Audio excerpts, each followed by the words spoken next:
Halo semuanya, balik lagi bareng aku Indi Fantihaningsi.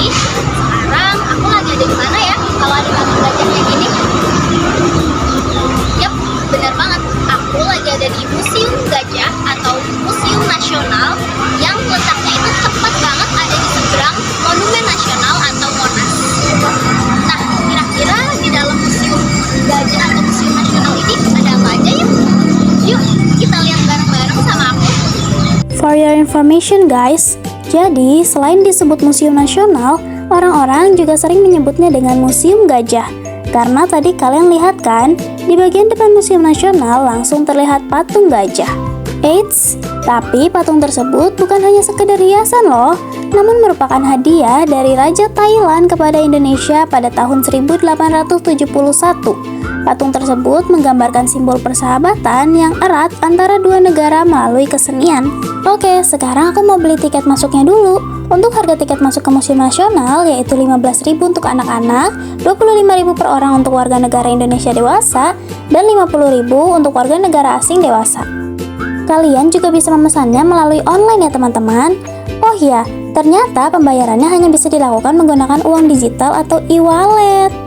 Di museum ini juga ada pemandunya loh teman-teman. Kalian bisa sesuaikan jadwal yang ada di sini. Kalau kalian mau ke sini dengan transportasi umum, jangan takut nyasar ya teman-teman. Kalian bisa turun di halte Monumen Nasional. Dan setelah itu kalian bisa langsung nyebrang deh, karena ini benar-benar di seberangnya banget teman-teman.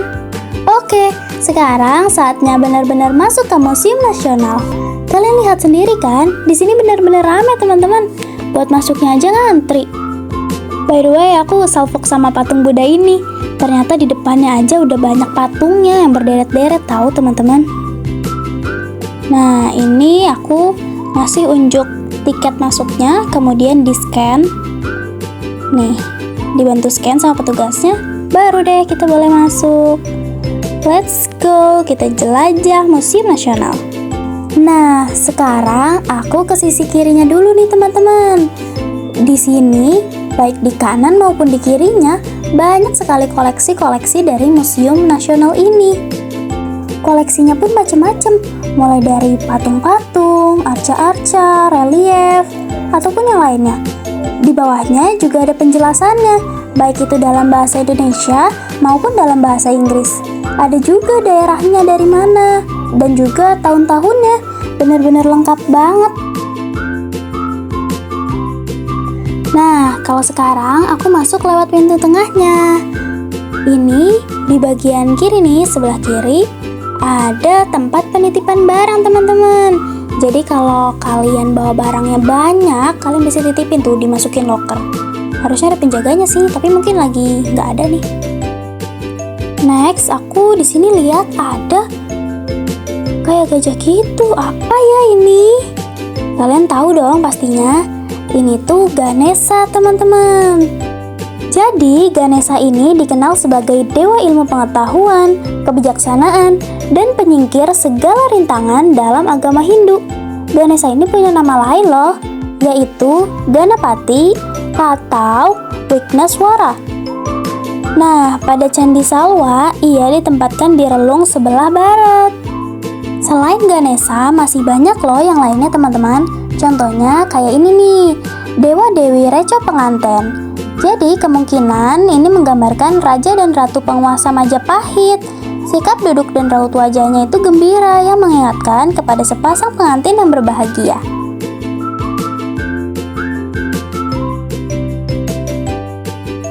Ada juga nih arca yang lain, yaitu Ardhanariswara, arca perwujudan.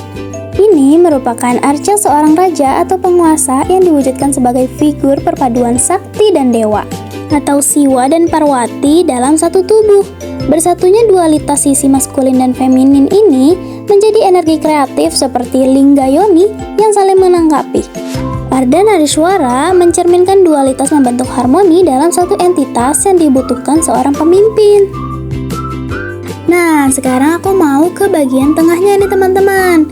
Di sini tuh banyak banget arca atau patung yang bentuknya itu hewan-hewan. Di bagian tengahnya yang benar-benar tengah itu, aku melihat ada sapi jantan yang katanya menjadi tunggangan dewa Siwa yang disebut Nandi. Nandi juga dikenal sebagai Nandishwara, Nandikeshwara, Nandideva, atau hanya Nandi saja. Nah, ini dia nih Nandinya teman-teman. Tuh. Jadi, Nandi ini merupakan simbol dari Dharma. Nandi juga dikenal sebagai pelindung dari semua binatang berkaki empat. Nandi juga merupakan juru kunci Siwa dan Parwati. Nandi juga seringkali direpresentasikan sebagai keberadaan dari Dewa Siwa itu sendiri, teman-teman. Oke, karena dari tadi udah di luar, jadi sekarang aku mau masuk lagi. Nih, ini tuh kayak semacam alat musik gitu deh. Kalau aku lihat-lihat, aku nyoba dikit-dikit. Terus habis itu aku mau lihat-lihat lagi nih. Itu apa ya yang di kotak-kotak? Oh, ternyata ini nih bentuk-bentuk yang dari laut gitu, teman-teman. Di sini juga ada foto-foto pas orang masih dalam proses pencariannya itu. Nah, saatnya kita masuk ke bagian yang lebih dalam lagi yuk, teman-teman. Di sini aku melihat ada tulisan yang besar banget, yaitu Indonesian, the oldest civilization on earth. Jadi di sini tuh lebih banyak membahas tentang masa-masa dulu atau zaman purba, teman-teman. Selain itu, di sini juga aku melihat banyak banget wajah-wajah orang zaman dulu dari berbagai macam suku di Indonesia, teman-teman. Nah, kalau ini adalah atap tengkorak trinil sama femur trinil, teman-teman. Bentuknya begini nih. Terus ada penjelasannya juga. Di sini juga memperlihatkan bagian tengkorak-tengkorak dari hewan. Mulai dari buaya, kemudian dinosaurus, bagaimana sih bentuk tulang-tulangnya. Terus ada juga nih kura-kura. Tapi ini hewan-hewan yang ada di zaman purba dulu, teman-teman. Jadi bentuknya gede-gede gitu. Nah, kalau ini tengkorak buaya bagian atas. Terus ini juga ada bagian tempurung kura-kura. Zaman purba ya, teman-teman. Di sini ada juga penjelasan mengenai Homo erectus dan juga gambar bagian-bagian tulangnya itu seperti apa, teman-teman. Nih, contohnya. Nah, kalau di sini adalah bagian tengkorak-tengkoraknya. Terus habis itu ini bagian bawahnya, ini bagian atasnya nih yang ini. Tuh, masih ada gigi-giginya gitu, teman-teman. Tuh.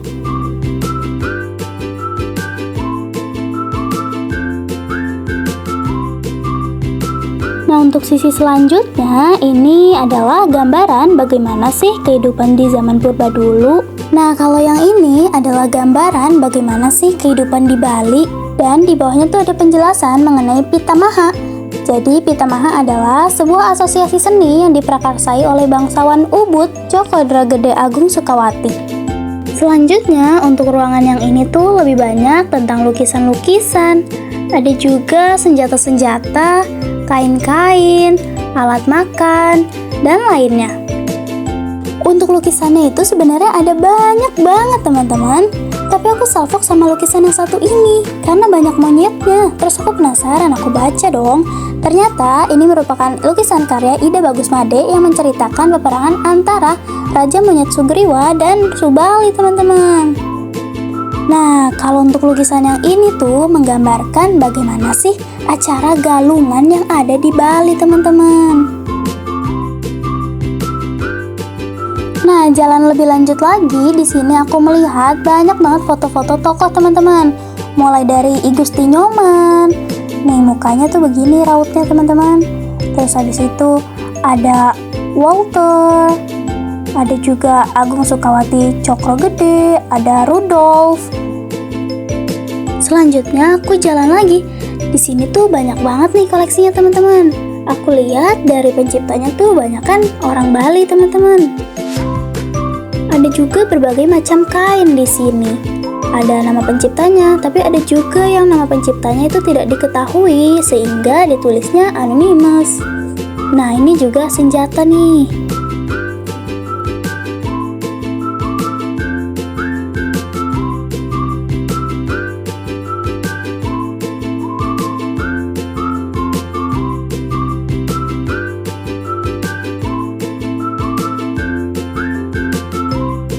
Oh Oh iya teman-teman, di sini juga ada loh papan yang bisa di touchscreen. Di setiap sudut ruangan ini tuh ada banyak.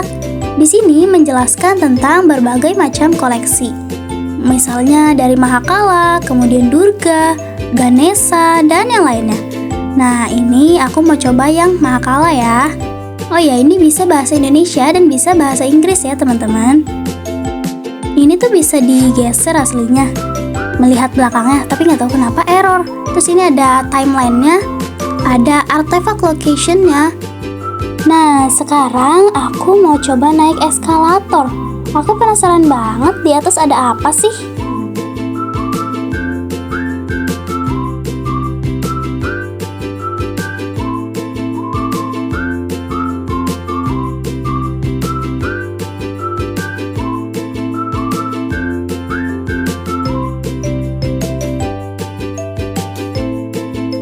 Nah, dari sini tuh sebenarnya udah kelihatan berkilau-kilaunya ya teman-teman kalau kalian datang ke sana. Jadi ini tuh tempat perhiasan gitu sama barang-barang berharga lainnya lah. Tapi sayangnya di sini nggak boleh ada kamera sama sekali. Diawasi security-nya.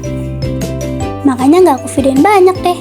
Oke, kita lanjut ke bagian selanjutnya, yaitu kita bahas tentang topeng-topeng. Di sini banyak banget macam-macam topengnya.